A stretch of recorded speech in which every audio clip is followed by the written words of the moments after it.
Hello friends, मैं engineer Dinesh. दोस्तों, एक किताब मेरी आने वाली है जिसकी टाइटल है किसान बनेगा करोड़पति। दोस्तों, इसका जो बेसिक फंडा है वो ये है कि जो लैंड है वो मैन्युफैक्चर नहीं हो सकती, उसका एरिया फिक्स्ड है। You can manufacture anything. Industrial revolution, artificial intelligence, जितनी सारी डेवलपमेंट हो रहे हैं वो कोई भी डेवलपमेंट ऐसा नहीं कर सकता कि जमीन का एरिया बढ़ा दे।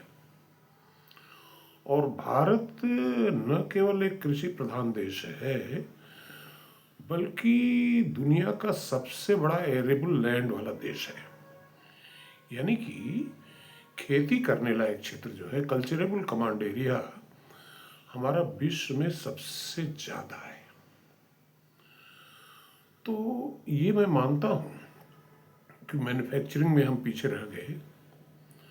ऑफकोर्स सॉफ्टवेयर में हम उतना पीछे नहीं हैं, आईटी में हम उतना पीछे नहीं हैं।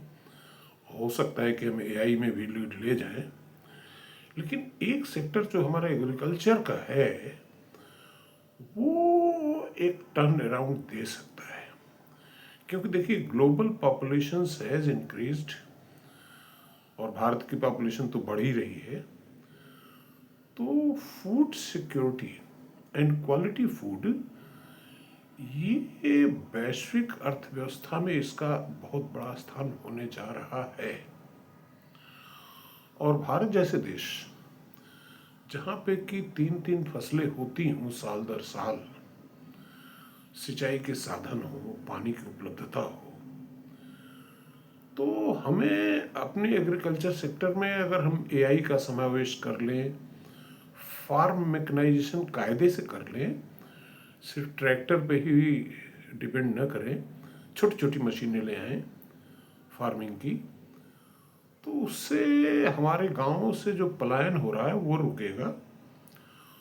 और दूसरी चीज़ ये है कि हमारी जो इंडस्ट्री है, जो हमारा इंजीनियर है, टेक्नोक्रेट है, जो बिजनेस है, उसको विलेज को टारगेट करना होगा। चलो गांव की ओर। चलो गांव की ओर का मतलब ये नहीं है कि सब लोग गांव में घुस जाओ, लेकिन इतना जरूर है कि हमको अपनी ऑर्गेनाइजेशंस विलेज बेस बनानी पड़ेगी। एक सेक्टर ये है कि जो हमारे पेरिशेबल कमोडिटीज हैं, वेजिटेबल्स हैं, उनके स्टोरेज की जो फैसिलिटी है और फूड प्रोसेसिंग की फैसिलिटी, वो स्मॉल स्केल पे विलेज लेवल पे हमको ले जाना होगा।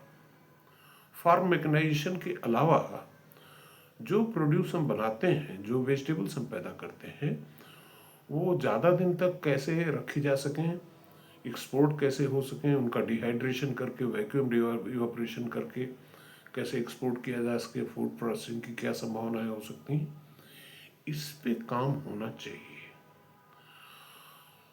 और इसके अलावा जो फार्मर्स का निगलेक्ट है,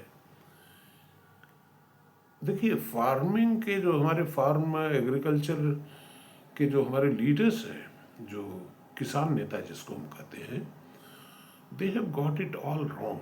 They are talking about के एमएसपी बढ़ाने की बात करते हैं।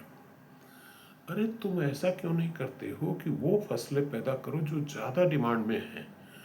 तुम सब के सब गेहूं पैदा करने में क्यों लगे हो, चावल में ही क्यों लगे हो, पल्सेस पैदा करो। दोस्तों, अभी ब्रायन जॉनसन साहब इंडिया आए हुए हैं जो लॉन्गेविटी पे काम कर रहे हैं, और उन्होंने ये सुझाव दिया है कि प्रोटीन्स के लिए pulses is the best. Bharat में कितने किस्म की पल्सेस होती हैं, 50 किस्म की, and still we are importing pulses. जबकि पल्सेस की खेती के लिए हमें पानी भी ज़्यादा नहीं चाहिए, फर्टिलाइजर भी बिल्कुल नहीं चाहिए, फिर भी हमारा ध्यान पल्सेस पे क्यों नहीं है।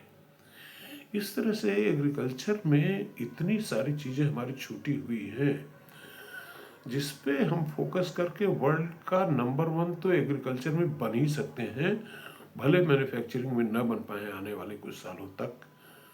लेकिन थोड़ा सा ध्यान हमारे प्लानर्स का, ब्यूरोक्रेट्स का, पॉलिटिशियंस का इस सेक्टर पे चला जाए, एग्रीकल्चर इंजीनियर्स का, सॉफ्टवेयर इंजीनियर्स का, सब मिल करके ऐसी एआई टूलिंग की फार्म मैकेनाइजेशन करें for robotics combined with AI, जिससे कि फार्म लेबर को हमको सहायता मिल जाए। एक फार्म लेबर की productivity with these tools can be increased at least 10 times. फिर उसे मुंबई कलकत्ता जाने की जरूरत नहीं पड़ेगी। Thank you.